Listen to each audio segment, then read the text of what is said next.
So hello, everybody. Good morning. Let me start again. Hello, everybody. Good morning. How are you all this morning?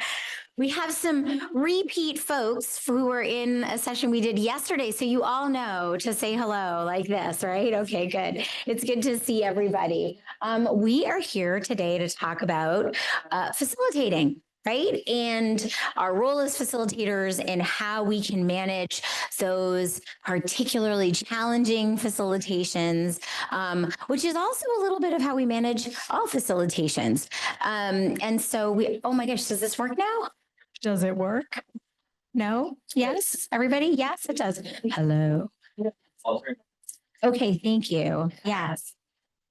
Jason got run over by a reindeer. Okay, yes.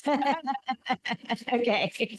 Well, great. We're so glad to have you here today. So again, as I said, we're going to talk about facilitation. So how do I do it? Back up. We're having technical difficulties here. I'm going to come over and help. You want to move it to the next slide? Okay, great. So I'm going to introduce myself and my co-presenter here will introduce herself. So I'm Myrto Flessis. I am the coordinator of mediation and facilitation with the Bureau of Special Education Appeals in Massachusetts.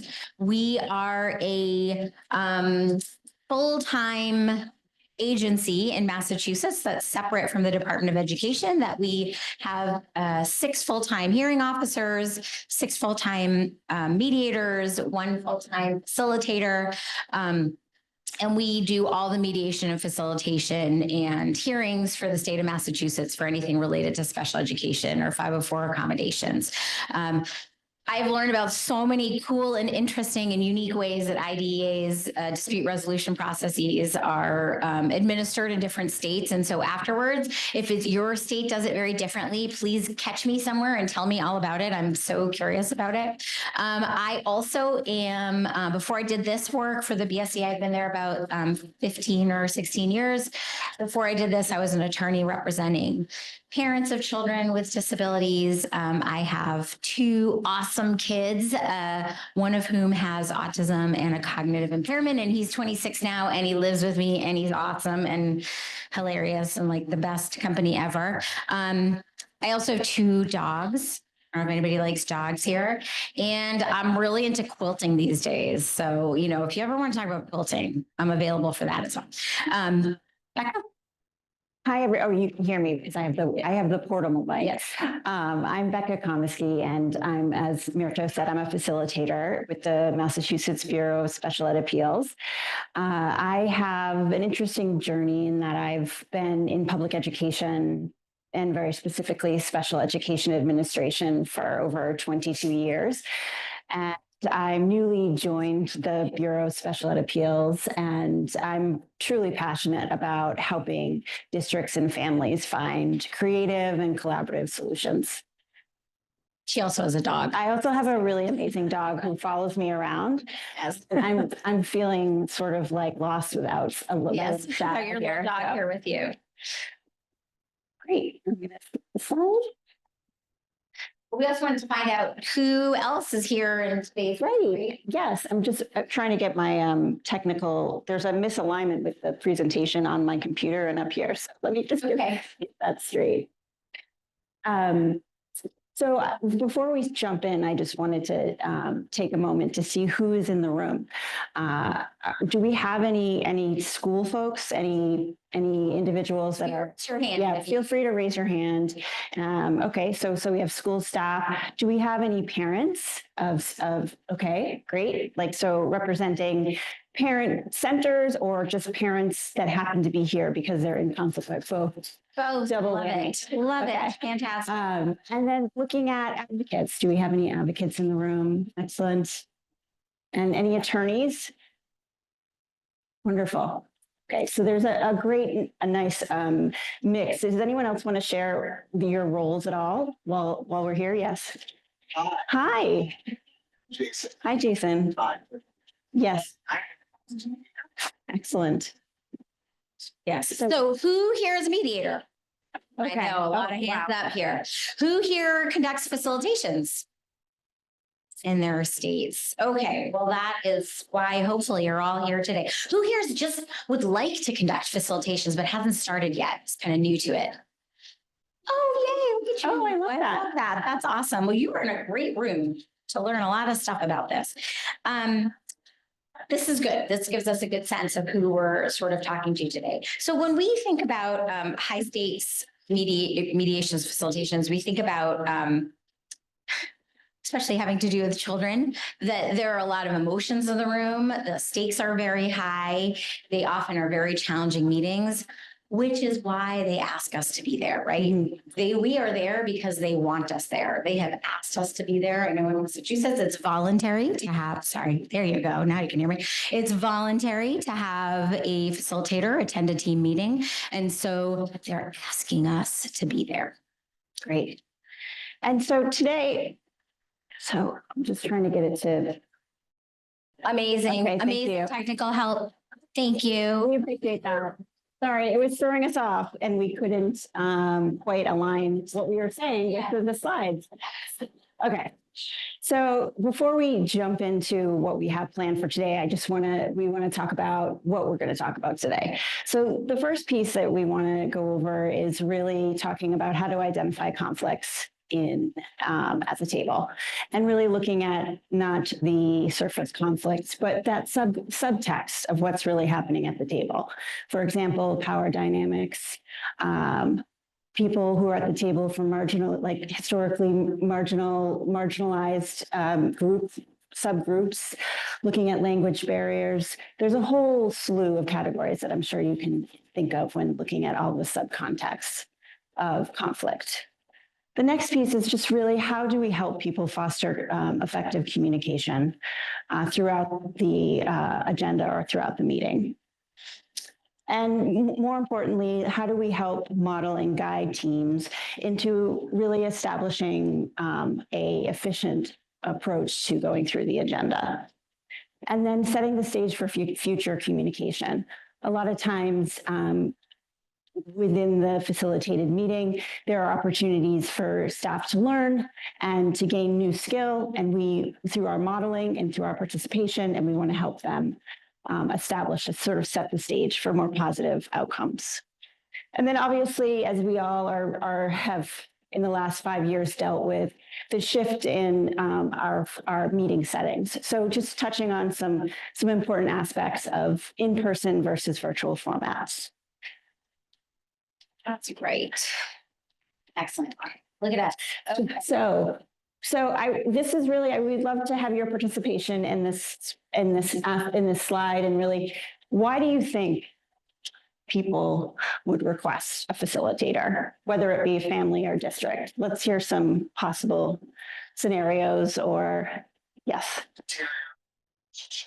Yes, deteriorated relationships. Love it. On both sides, yeah. Challenges sticking with the time meeting. Oh my God, brilliant. Challenges sticking. 2-hour meeting and they only go through like the administrative data sheet, right? Okay, excellent. 1 and then 2. Families feeling unheard. Yeah, families or districts feeling like, oh my God, we talk and nothing happened. I just don't understand. They're not hearing me. The same thing. Yes. Yeah. They're gonna get it. And They think that the facilitator might advocate for them. Okay, yeah. Yeah. To go along with that, one reason that I often hear is they want the other side facilitated, right? They're like, we're totally fine, right? Like we are fantastic, but they totally need some management, right? Yeah.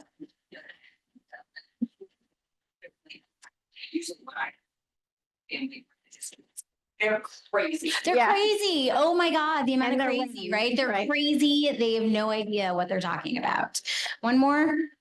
On this side of the room, we don't want them to show you up. Come on, guys. We got to get something over here. I mean, a lot has been said. Okay, a lot of it. And in fairness, for districts, it could be about resources. It could be about behavior concerns at the table, whether it's perceived or accurate. And then for families, it's really just about advocacy. They want a third party there. Ultimately, they're both real on both sides, and the team is at an impasse, and something needs to be inserted to help move people forward. And so, why, what particular aspect? Why is it high stakes for the family? Just say that again.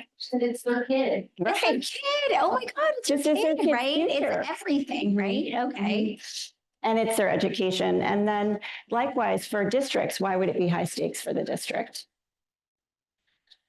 We like to show some districts like when we're being outside of the facilitator, essentially messaging like you're relinquishing some all of this process to somebody else.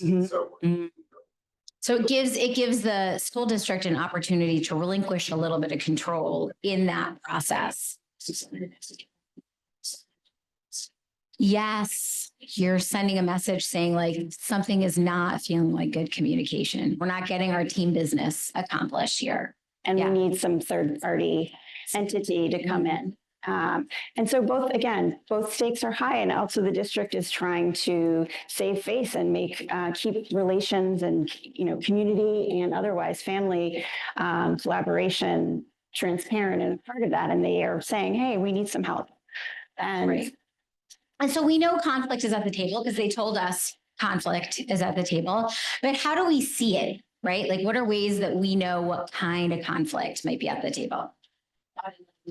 Body language. Anybody who's with me yesterday knows I'm all about the body language. That's right. Body language is a good one. What else?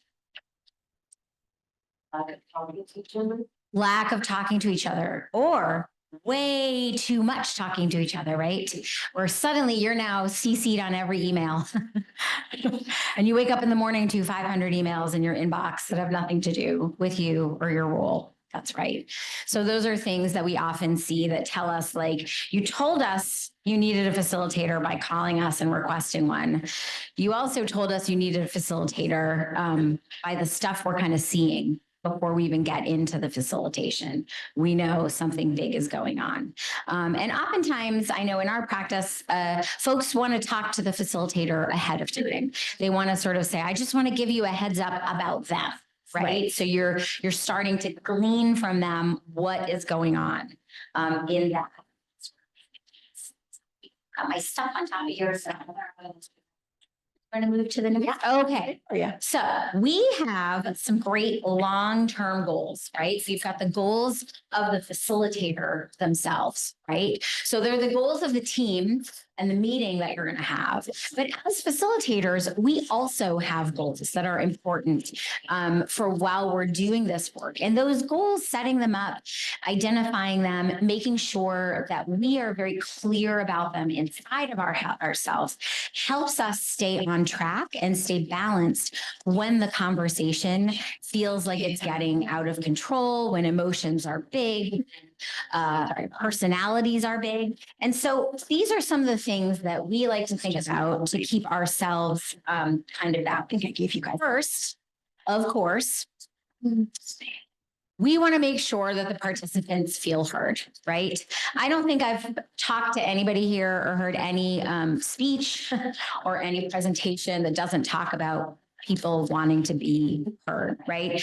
And one thing about making people feel heard, right, is it's an art along with the science, right? So there are a lot of ways that we make people feel heard. We kind of know why we want people to feel heard, right? If people feel heard, it allows them to stop trying to tell you their message, right? You're allowed to sort of take the message and then like move on to the next bit.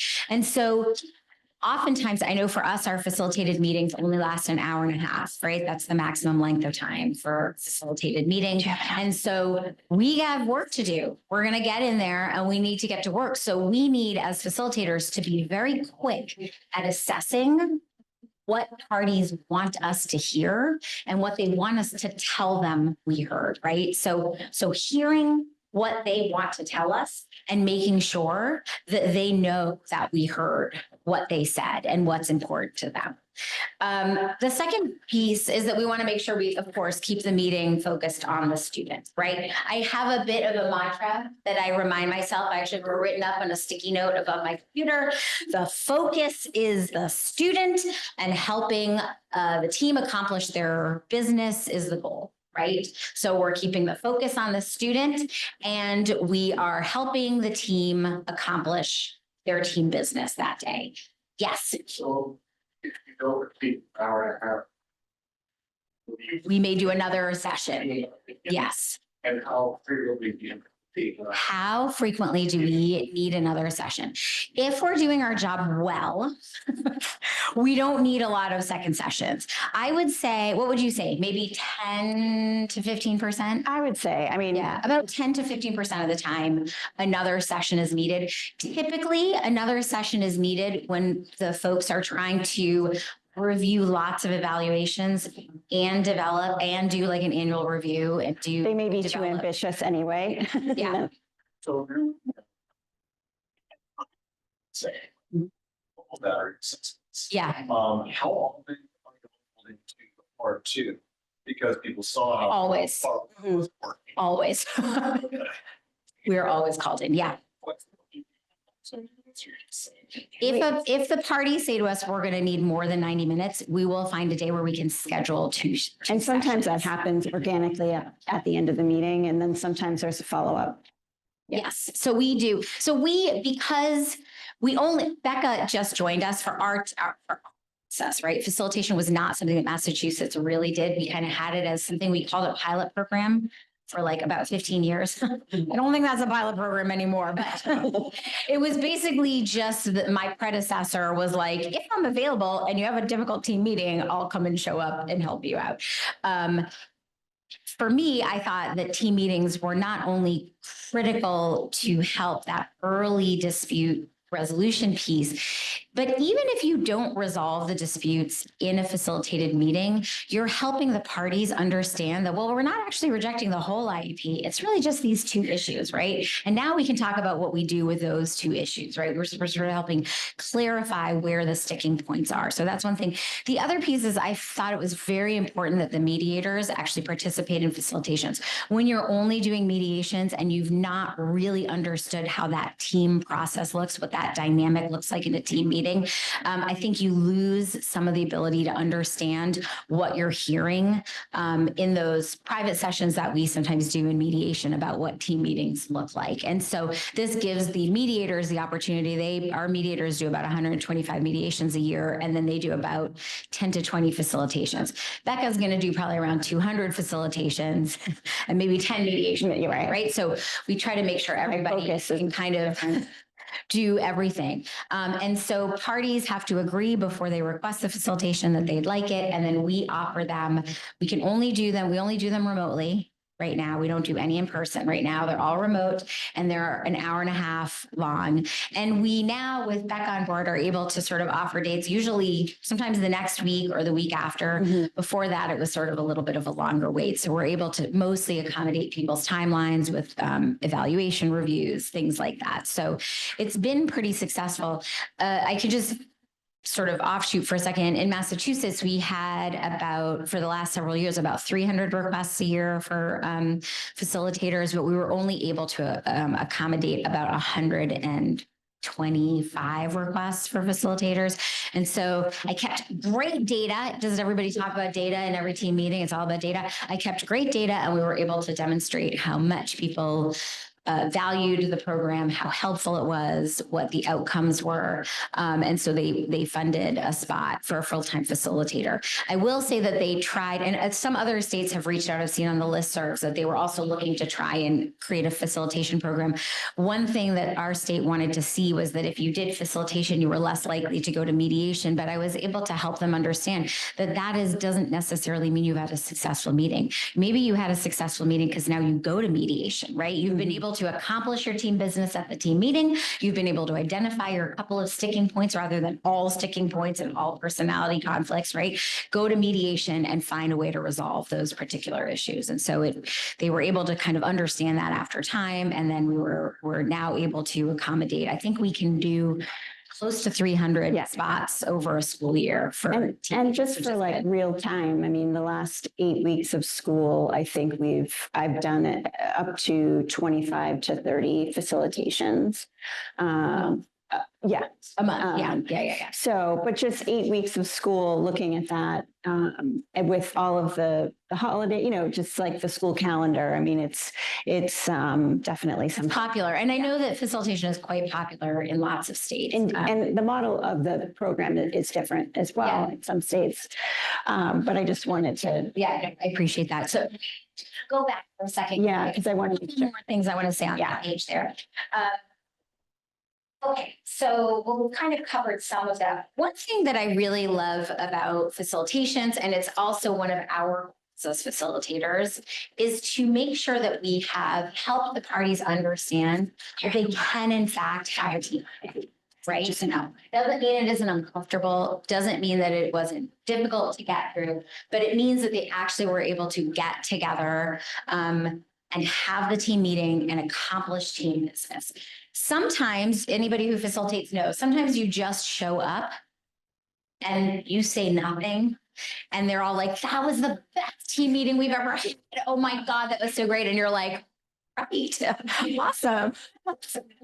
Fantastic. Other times you're almost like physically bodily refereeing, right? Like, whoa, stop, right? You're really jumping in there with passion and fervor, right? And I co-facilitated a meeting a couple of weeks ago where honestly, I'm so glad they weren't in the same room because I think all probably would have broken out, and they were so escalated. But by the end of the meeting, they actually did their team business. It was like spectacular. It was such a beautiful thing. And so, we had another meeting with them later in the week about a second child in that family. And they started off in such a different place because now they'd had for the first time in like 4 years, the experience of having a successful meeting. So that's one of our goals. It's not just to facilitate, make them feel heard, help them clarify the issues, but it's also to say, like, you can do this. You got this. You can do it. You can do it. Maybe you need help to do it. That's okay, right? But you can definitely do it.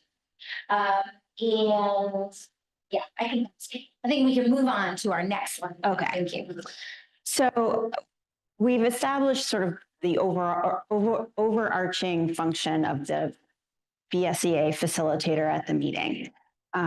But it's still something that is worked on and clarified, and it's important to recognize the different roles at the table. So, for example, understanding the role of the team chair, and then understanding the role of a BSEA facilitator. One piece that is really the most is a distinction is that the facilitator, the BSEA facilitator, is that third party neutral. We have no stake in the outcome. We're not a part of the team. We don't make educational decision making on behalf of any student. And we're not even employees of the Department of Education. Right. So we're neutral. we are that neutral entity, and the team chair is really the content manager, where that team chair would do the agenda, would do all the mandated sort of due process pieces of that are required by the team chair or by the LEA.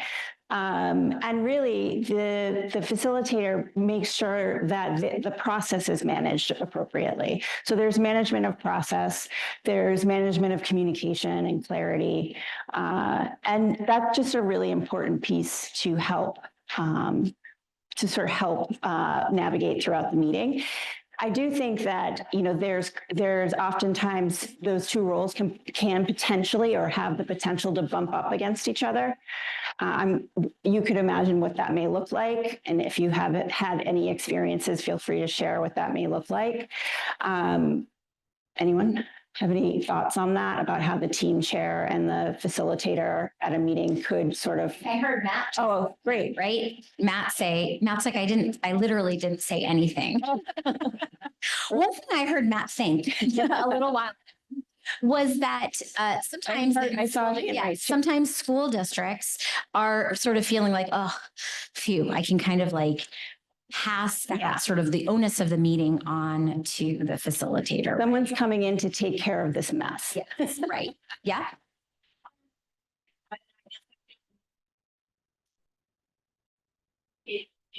manage the schedule. It's just the. So That's that's such a good point. I'm going to clarify this because I think that's really important. When we say that the team chair schedules the meeting, the team chair in Massachusetts is still responsible for everything a team chair would do. They're obligated to manage the team meeting process. So what they do, right? Because we're not members of the team, they work with us to find what works on our schedule. And then they take that back and see with school staff, with the parents, if that works. And then we hold, like, we're like another invited guest. It's just usually that the date we give is the one that people settle on. But their job is to continue to do that sort of scheduling across the board with everybody. So behind the scenes, there is some logistical sort of work that's done. The district is the front end of that in terms of managing what Mirto just said. But there is some coordination about the dates, and the school district takes the lead in that since that's their role anyway. That's right. Jeremy, right? Jeremiah, yes, I knew something. Hi, Jeremiah. Does the facilitator pre-meet with the family or the school district? We do not pre-meet with them. However, we give them all of our contact information. Some folks do reach out ahead of time. We also have a pretty robust guide online about facilitation and mediation, and we send all of those links from our website to folks. We say, like, take a look at this, please call us. We also do about 60 presentations every year. A lot of outreach. Include information about mediation and facilitation, how to access it, what it looks like when you go to it, what to expect.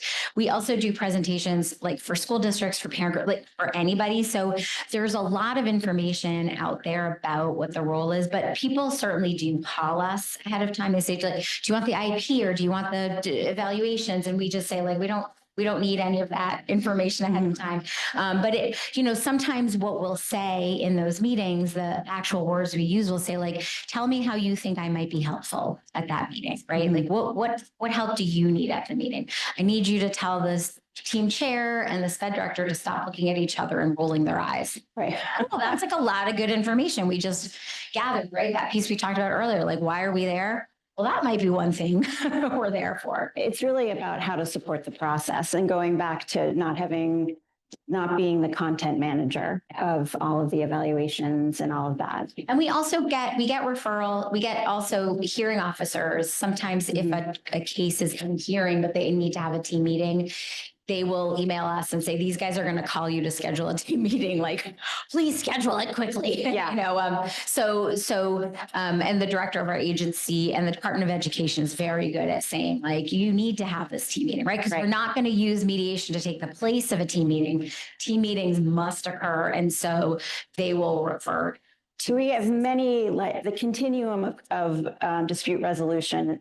All teams may be in different parts of that. But regardless, there's that team meeting that still needs to happen.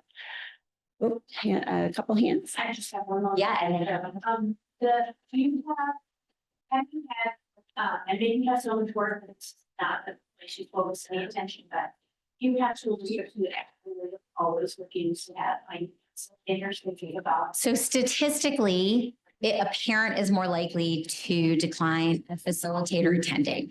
My understanding, right? So again, I love my data. I love looking at it. I am like such a nerd. Spreadsheet. Oh my God, what data you collect?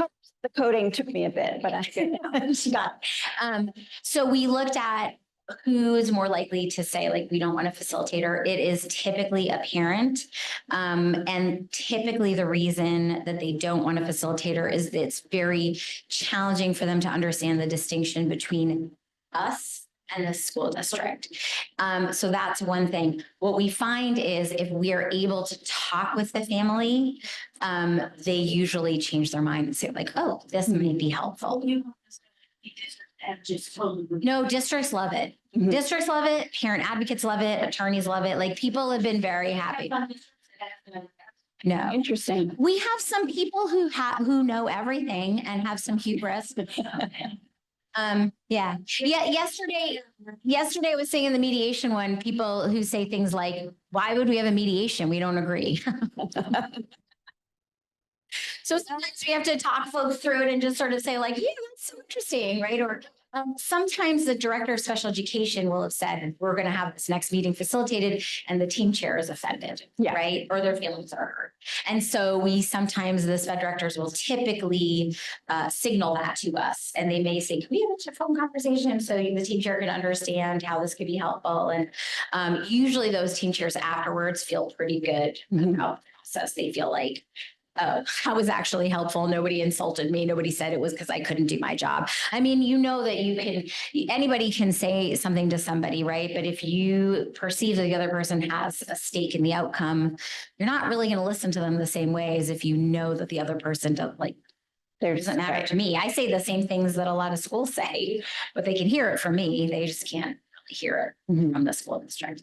Yes, and yes, and yes. Oh, boy. And everybody. And then we're going to move on. But wait, remind me your name. Richard. Richard. Hi, Richard. Yes, thank you. You there? Mm. What do you say? We have to both be in agreement. Yeah, they both have to. Both sides or everyone. We reach out to the family and we say, if you'd like to ask me questions about what this process might look like, how it might be helpful, please reach out to us. That's it. We won't go further. We don't want anybody to feel like pressure to have it. So we're pretty cautious. All right. My friend in the white sweater, tell me your name. It's not nice to see you. Could you tell the agenda?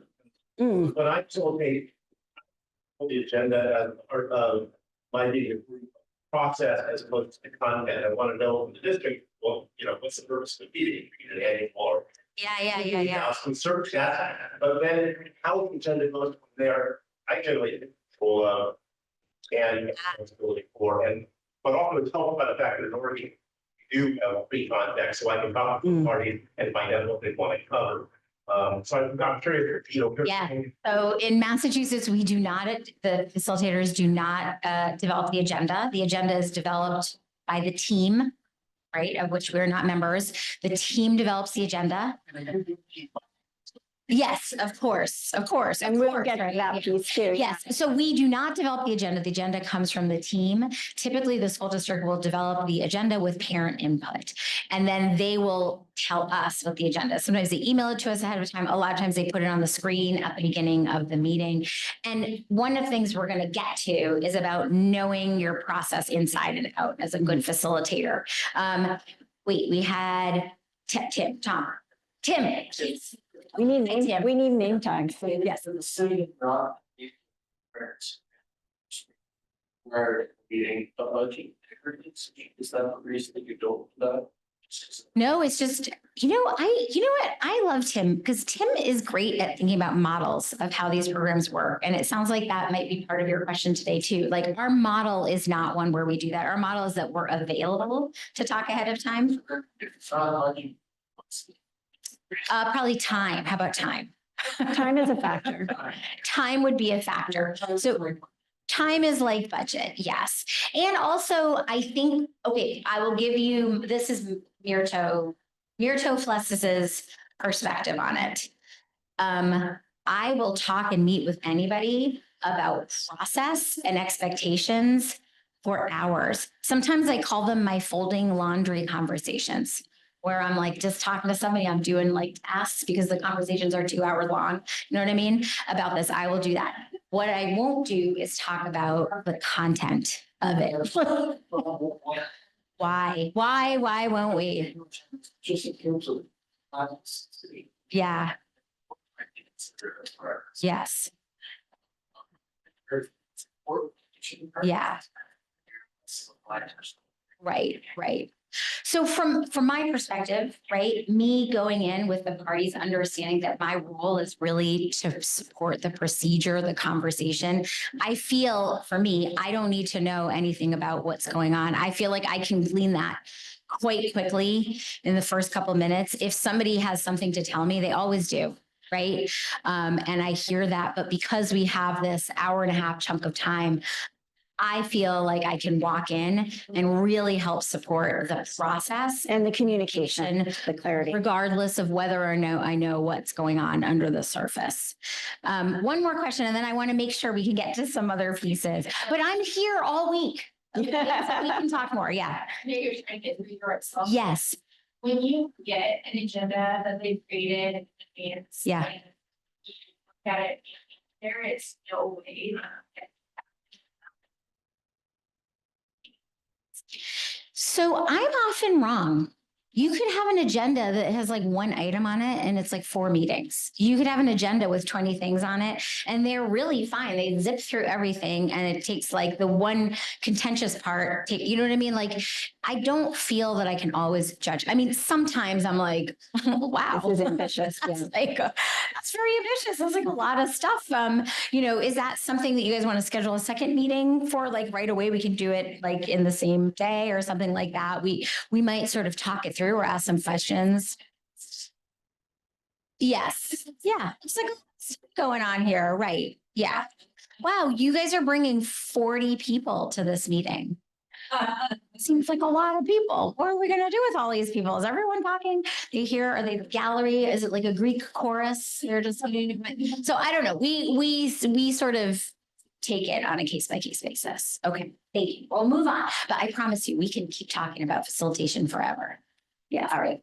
This is our new slide. Okay. Is that mine? Mhm. Oh, great. Yeah. Awesome. Oh. Well, this is so interesting in terms of Tim's question, because he just said, like, you don't talk to people ahead of time to find out what's going on with them. And my favorite thing is to make sure that we're starting even before the facilitation starts. But the way I do that, right, in order to reinforce that my role. Oh, thank you. The way to reinforce that my role is really not as a decision maker. I am not the expert on this student. I'm not the IEP expert. I'm not the evaluator. I'm not there to judge the content in any way or make recommendations to the team about what should or shouldn't happen. That my role is really process oriented. I want to make sure that all of my interactions with folks are warm, welcoming, wonderful, but they're really talking about what my procedural role is in the conversation. And so we make sure that our emails to folks are very clear. They're friendly, but they're clear about what the next steps are, what people's roles are. We want to make sure that our website has information that's easy to access and that we like refer everybody who kind of comes by us to it. So we want to make sure that any phone call we get, that we're very clear on the phone about what our role is and who we are. And again, we can talk about it for a long time. And through that, Tim, we hear all the substance, right? But we're bringing it back to, yeah, let me tell you about what that might look like in facilitation, if that happens. So again, we're not really commenting on the substance of it. We're more commenting on it. How will we address that as facilitators in that team meeting? So that's one prior to the meeting. Again, okay, so in facilitation, the next super important part is the introduction that you do, right? So your introduction, and keep this in mind because we've got a great activity coming up about this. So your introduction that you give to the parties, I think is the most important moment of the entire facilitation, right? Because that is where you are establishing your tone, the tone for the meeting, the expectation of the parties of what your role will be, when you will jump in, when you won't jump in, your decision-making capacity. I don't know if you guys have had this experience, but we get it all the time where an advocate will stop the meeting and say, Mirto, that's against the law that they said that. You need to tell them that's against the law. I don't have the authority to tell anybody. I mean, I'm happy to tell anybody anything, but I don't have the authority to say you're right, you're wrong. What I can say is, look, from the family's perspective, this is not in compliance with how this meeting is supposed to be run, or these are not things that should be said at a team meeting. And school district, what do you think? Right? What's your response? This sounds like a pretty big concern for them, right? And, oh, well, school district's perspective, this is actually very appropriate for this meeting. So this might be an area that you don't have agreement. Hey, school folks, can you make a note in the N1 or that for us, like the letter that goes home to the family after the meeting saying that the parents were uncomfortable with this portion. Great, let's move on to the next bit, right? So they really want us to like, so the more that we set up front in that introduction, what our role is going to be, what engagement we're going to have. And what that looks like. And what that looks like, the better it is, because then when you do the things that you said you were going to do, it helps them trust you. It helps them trust the process. It helps them know that you're going to be consistent with all of that. So that I find is one of the most important things. We are also really clear about what we don't do, right? We don't decide, we don't determine facts of facts. We don't tell people what the law is, we don't do any of that. And then we say what we will do, right? I think interrupting for me is one of the most important sort of norms to set in your introduction, that you will interrupt people. You don't mean to be rude. You'll only do so if it's going to be helpful to the process.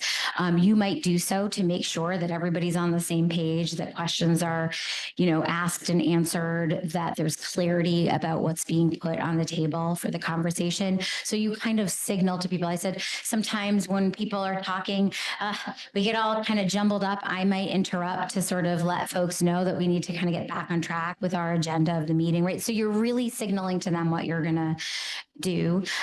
You are also, there was one other thing I wanted to say. I also love in the beginning of the meeting to normalize conflict, right? What I say is like anytime there's one or more humans in the room, there's going to be conflict, right? We're not going to always agree on everything. That's okay. We're human beings, right? Conflict is okay. Disagreement is okay, right? And we are here as a group to try and figure out as many of these little knots that we can, untie here today. Fantastic. And if there are things that we can't figure out here today, not the end of the conversation. We're going to talk at the end of this meeting about what you can do for any of the things you didn't reach agreement on today, right? It's all right if you don't resolve everything today. We're going to do our best to get through the agenda, see everything we can figure out. And what you can't figure out, I'm going to talk with everybody about what you can do next to try and figure out those pieces. So you're creating a safety net for the conversation, because I think a lot of times we hear from parents that they say, if we talk about it and it doesn't get resolved, nobody ever talks about it again. Like, I don't know what to do. They just say, well, we'll reject it in the IEP and that's the end of the conversation. That's not really the end of the conversation. And so we sort of give them this roadmap for what they can expect for the day. So I think that is one of the most important ways to set up the team meeting. The other piece is body language, right? Everybody knows the lovely body language. We talked about Albert McCrabian yesterday. Who wants to tell us what that was? 55, 38, 7% rule, right? It's the rule that basically the most important part of communication is your body language. What kind of vibe are you giving off? What's your body language telling folks, right? And that's what we're doing, and also what we're watching in people. The next is your tone of voice. I don't know if you guys know this. I bet as mediators, you know this. You can say almost anything to anybody depending on how you say it, right? That's so true. There are some people who just waltz in and they say stuff and you're like, wait, what did they just say, right? Because they just have this ability, right? They've got a way to manage their body language and their tone as they're saying it. 7%, the actual words you're saying are sort of in some ways not the most impactful in conversation. And we know that because that kind of corny adage of you'll never remember what somebody said, you'll never remember what they did, but you'll always remember how they made you feel, right? That's a really important piece. So really keeping in mind how we make people feel at the beginning of that meeting helps kind of sustain them through the meeting. So being very mindful of your body language is critical.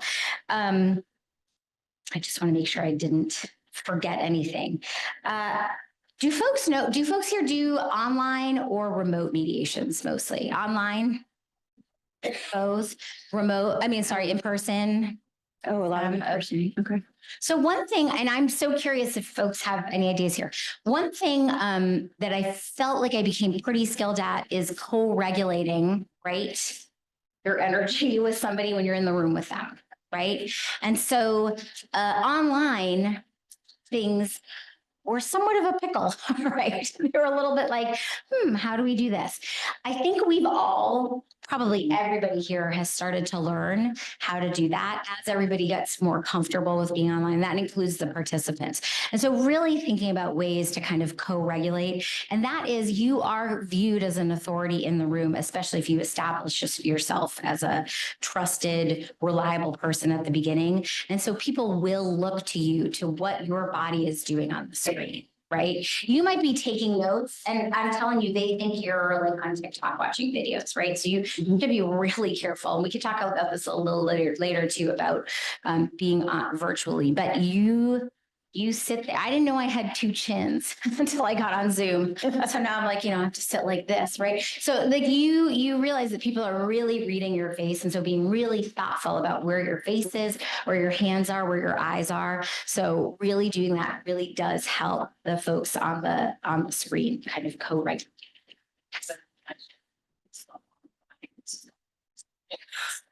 Last minute. And there's no visual. There's no visual. Okay, we've had going to the bathroom during a Zoom meeting. We've had Grocery lots store. of grocery shopping all the time, right? We've had, what have we had? I had someone, One advocate cleaned her whole kitchen. I was like, Yeah. can you clean my kitchen? You're fabulous at cleaning. Like, walking down the street, walking down the street, getting in the car, jewelry shopping, drivers, driving, jewelry shopping, jewelry shopping. jewelry shopping. Oh, nice.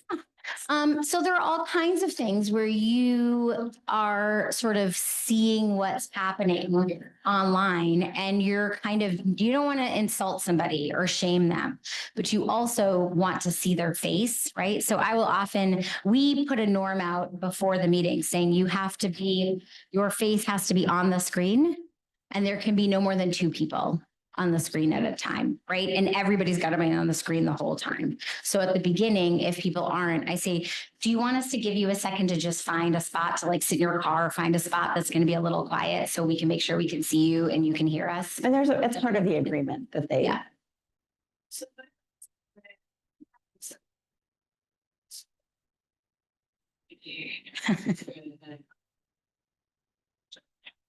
Oh, yeah.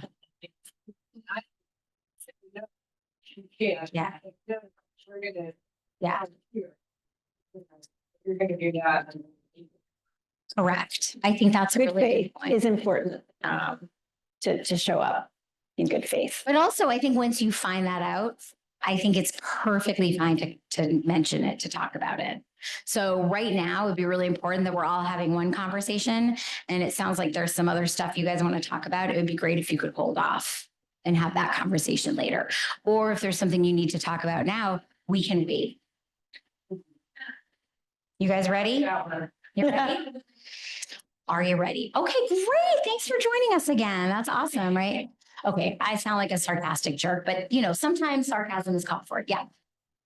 But setting up the norms, do you put it out there for what's gonna make me and We don't. behaviors or expectations around that? We don't.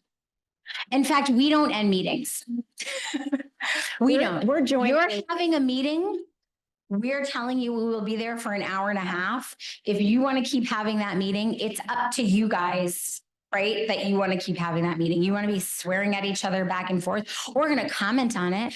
We're going to remember though, when you get to facilitation, they've asked you to be there. They want to be facilitated. And so I know that I have said sometimes like, it seems like you're not so sure you'd like to have somebody facilitate you, right? Because that I was invited here to help you guys have a productive conversation. So I want to check in to make sure that's something you still want me to do for you to help you get through this meeting today. That usually is enough to kind of sober people up. All right, one more question. Yeah. Forgive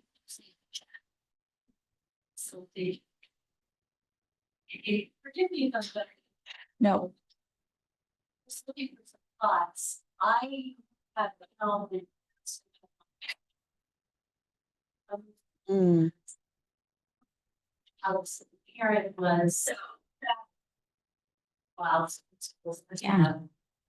So I mean, I think it's the same kind of answer of like, wow, it looks like there's a lot going on in the chat. We don't need to chat. We're all here. That's why we're here. And just, Oh, yeah. Yeah. I think some people, I've seen that more and more. I do think it's always important to make sure that whatever you're doing or whatever communicating is happening is accessible to everybody. For instance, we had a dad who said, like, I have really significant dyslexia. I really can't read written language. So when you're telling me you put a link to this or a link to that in the chat, like that doesn't help me. I can't copy and paste. Like I can't, so we need to sort of name it. But if it's like a side conversation, I think you're right. Either you turn it off or you sort of talk like and I also think that we're again joining the meeting. So the district, we can prompt and facilitate the district to acknowledge and work with the other team members on a certain need that they have, but we can't turn off any of the features or anything like that because it's not our Zoom, it's not our meeting. Yeah, so that's another factor. Like we literally don't technologically have the ability. Well, someone in the room could probably tell me how to technologically do that, but it's not our meeting. So does that mean you also don't mute people if they're Correct. speaking? Yeah. And we haven't had, usually just our intervention itself has been enough to stop. Listen, there are a lot of people with ADD out there. Mhm. Right here, myself included, right? I'm fast, I'm quick. I'm like, okay, what are we doing? Like, yeah, we're gonna say, right? So I understand that there are a lot of people who are really impulsive, right?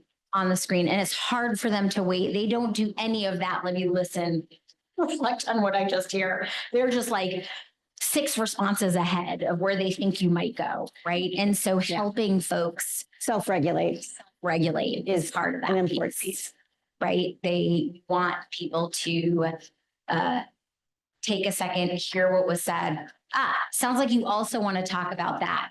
Before we move on to that, let's finish this piece over here, right? So you're sort of bringing them back to that conversation. So just sort of in are we on? Are you? Yeah. Well, yeah, I wasn't sure where you're at. So we talked about, one thing I do like to ask team chairs to do before the meeting is introduce parents first. I think that what happens is a lot of time there are like 10 school people and like 1 or 2 parents and maybe their advocate. And what happens is all these people go and then parents are called on last. I think it's a nice thing to have parents go first. It helps them feel like they're an important part of the conversation when they don't feel very important. So that is a tip that I might give a team chair ahead of the meeting. I also want to make sure that, the way our model works is that the team chair will sort of start the meeting, introduce everybody. They introduce us last. We do our introduction, right, about what our role will be. We pass it back to the team chair to go through the agenda, and then we're there to kind of support the conversation. And so as we go, we make sure, I find that like a lot of team chairs are not so great at public speaking, right? They kind of stumble through things or they're really nervous to have us there, whatever it is. Right. It's another layer. So, right. And so then we use our tone of voice to get that, what is it, late night FM DJ voice, like, hello, everybody. I'm Mirta Flassis. I'm here today to be your facilitator. I want to talk to you about what my role is here today. Right. So you're doing that. And that you can even see visible people start to kind of attend a little bit more or feel like, oh, this person really is going to hold the space in a special way that's different than the meetings we've had in the past. So that's important. Obviously we always want to create space. We want to be watching like who hasn't spoken at all. Yesterday, we talked about a lot of times we're really comfortable if moms do all the talking and dads are quiet, but if dads do all the talking and moms are quiet, we're just like, oh, what is going on here, right? So we want to make sure that parents get the opportunity to be brought into the conversation and engaged with. We also, so we want to hear all the parties. We also want to make sure that school staff have an opportunity to share their perspective without being always, interrupted or kind of cross-examined or something like that. So we're making sure that all those folks have a time while also thinking about the time. right? Wow. So it seems like you guys have 7 evaluations to go through and an annual review. We have an hour and a half. How do you guys want to use that time? How much time do you think makes sense to put to each evaluation, right? Or to put to the evaluation time? Is there one that's going to take a little more time? Is there one that you guys are a little more concerned about? What is it? So we're checking in with everybody there at the same time. And that is often a point where they're like, there may be disagreement, right? And then we're helping them figure that piece out, right? And so every time we're intervening, we're again doing that nice modeling. And what I like to say is I'm sure a lot of folks here know this, but like there's the idea of compromise and there's the idea of collaboration. What we're trying to model is collaboration, I think, not so much just compromise. Like, okay, if we give you 5 minutes and we get 5 minutes, fine. It's like And going to make sense. Yeah. And engagement and like honoring the voices at the table, honoring the roles of the people at the table. And sometimes that means extinguishing some voices or diminishing some voices. For instance, or managing. but we also have some very strong advocates in Massachusetts, parent advocates, who sometimes tread on the agency of the parents. And so we like to make sure that parents are actually the ones being heard in the meeting. Now they want an advocate there because they want somebody to like clearly articulate something for them and they feel emotionally flooded. I don't want to take that away from them, but I'd also like to use the process to help them feel a little bit more confident and that we're actually going to take the time to hear what they say, to add to the conversation, to validate it. Like, I feel like a good advocate is one that works themselves out of a job. Right? They've invested their good skills in the parent. They made them feel comfortable, competent, and able to like manage what they do. I want to just kind of note that it's 11 and and so I'm wondering, and Mirto, I think we should give them a little bit of a break now. Yeah. They've been sitting. We only have half an hour left. Yes. So, Please. so I'm just thinking about your just needs as well. So Wait, we had 2 activities. We're going to cut it down to 1 activity. Take a break. and when we you come back, we'll work on I'm gonna it. speed read. Okay, just a couple of important other points that I want you guys to know. Talk about time management. Jeez Louise, terrible. I need a big clock at the back there.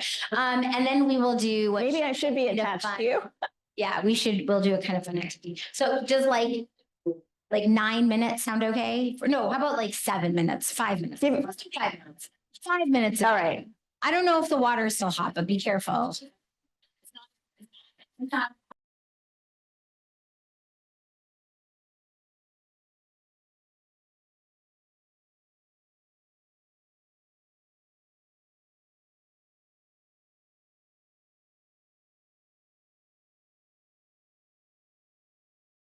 Big high five.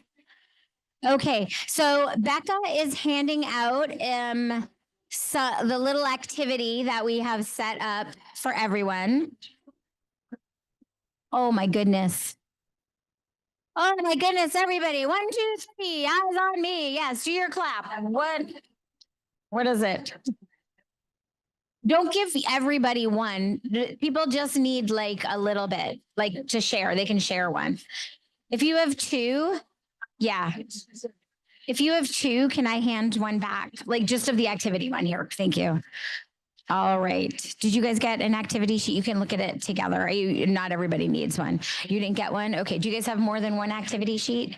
Here, I'm going to have you guys share. Okay. Nothing on this side. Oh my God, how rude. Oh. Does everybody have activity sheets they can look at together? Yes? Good. Do you have an extra one? Oh, you could. Thank you. All right. Yes, you're all good sharers. Come on, I know that. Do you guys have an activity sheet here? Okay, that's for y'all to look at. Okay. Did you guys get one yet? Okay. We're gonna get you, Becca. Need one over here on this table. They don't have any. Okay.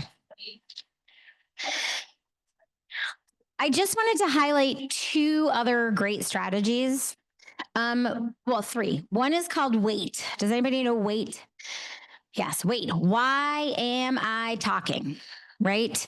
We're all very good at jumping in Sometimes we have to feel out. That's part of the art of facilitating when we should not jump in, when we can give it a beat, when we can rest maybe in a little discomfort to kind of make sure that the parties are actually talking about what they need to talk about. So always remember you're jumping in for a reason, right? Again, you're going to sometimes have quiet facilitations where you don't have to do a lot. Just being there is providing the structure. Sometimes you're going to have to jump in a lot, but always know why you're jumping in, because you don't want to trammel any opportunities that they have to connect with each other. The second one is playing Columbo, right? That's sort of like taking it on yourself with kind of like a question, because you know that other people are not understanding what's happening. And you'll say like, tell me again, what is a BCBA? And sometimes the school folks are like, who is this person? How does she not know what a BCBA is? Like, of course I know what a BCBA is, right? But I want to make sure that everybody at the table knows what we're talking about, right? So kind of taking it on yourself to help make sure folks don't feel embarrassed that they're not kind of up to speed. When they start talking about like all the different evaluations and stuff like that, well, what does this even test? Tell us more about that, right? So you're making sure you're jumping in to ask some kind of basic questions.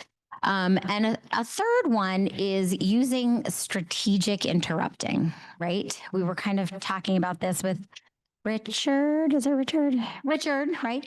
That sometimes you know some of the participants at the table. Maybe you know an advocate or somebody who, this is somebody, a role that often engages in behavior that is really disruptive to the communication at the table. And you know you're going to have to interrupt that advocate. And that advocate is going to get very prickly and say, Mirto, you interrupted me all the time and you never interrupted the other people. So sometimes I use strategic interrupting, where I will interrupt the party that maybe doesn't need so much interrupting and just before I interrupt the other person. This allows them to feel that there's some balance in the way the group is being managed. People who talk too much don't know they talk too much. They really don't. They've got so much going on. They don't get it that they're like talking everybody out of the meeting. And so really being thoughtful of leaving room for participants to save face and to feel like you were equitable in the way that you intervened in the meeting. So those are a couple of things. All right, so we have 15 minutes. We just handed out a bunch of statements that we hear often, and I'm sure you do too at meetings. So I would love for you guys to take a couple minutes when you Read them so everyone hears them, because we only have Oh. multiple we only have a few Okay. copies for everyone. So I'm just going to read it because I want to make sure everyone at least has the context of it, because you don't always have the visual. So directions. directions. Read it. Yeah. Listen to what is said and hear what they mean. So you're going to reframe. So I like to say this, how do I say it? I heard what you said and I said what you meant. Right. So this is what we do a lot, right? We take challenging statements and we reframe them so that they are a positive, productive part of the conversation. So can everybody kind of see? I don't want to take up too much time reading them all. Does everybody have the ability to see these while sharing with each other? Yes? No? Back row doesn't have them? I'm going to give them to the back row. Just take a picture. Take a picture. That's so smart. Brilliant people. Okay.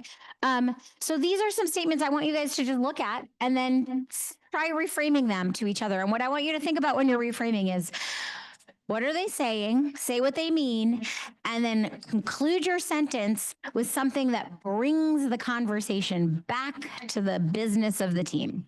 Okay? Tim. Say what you think they mean. Yes. Thank you, Tim. Yes, but you believe what you believe they mean, right? So you're going to check with them, right? Okay, so go for it. Talk away.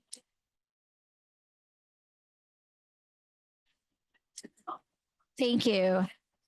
All right, everyone, we've got a phone call coming in. All right, let's see. We have 7 minutes. All right. So I am with the understanding that should anybody like to share how they maybe reframe something, we'd love to hear it, but also we will have to hand you the mic. But I wonder with 7 minutes, Oh, yeah. Okay. I wonder with 7 minutes, maybe we can get 2 examples of what people did. And then I want to spend the last 5 minutes just hearing other questions or things folks want to share. So would anybody like to share how they reframed something? Quick, guys. We don't got a lot of time. Let's see. No? Who's the brave one here? Who's a brave one? Okay, I'll do one. Let's see. I won't sign any IEP. I'm not signing any IEP until they put 5 times 60 in the IEP for reading. So you might say. Let me come over.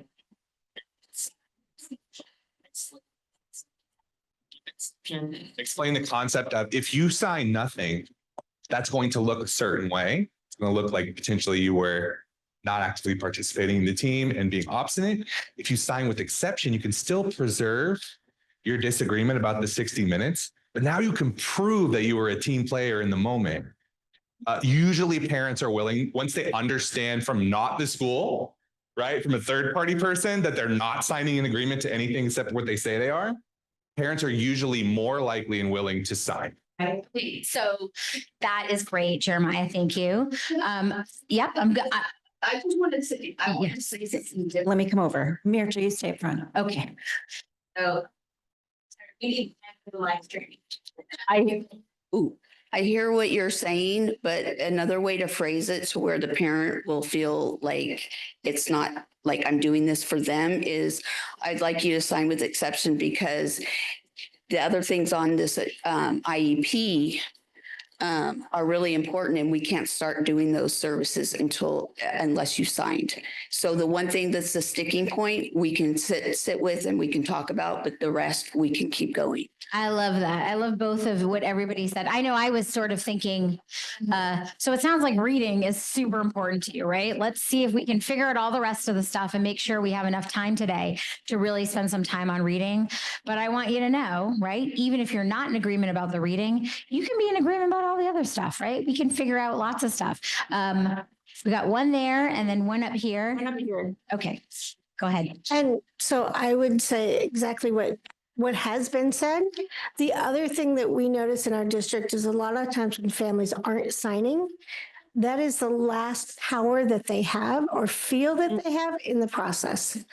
And so it's trying to acknowledge that they need more power. They need more say in the process. And how do we make sure they're feeling their voices are heard so that Great. they have other tools they can use? Yes. Perfect. Thank Very you. good. All right. Anyone else? Okay, so I'm is it okay if I stand right here just so that I can run over quickly? I'd love to know with our last 5 minutes, anything else anybody sort of says, hey, tell us this about what you do in Massachusetts, or I'd like to share something we do in our state, or this might be something I'm going to take with me, or hey, I have something I want to throw out for everybody else as a strategy I use. Oh, wait.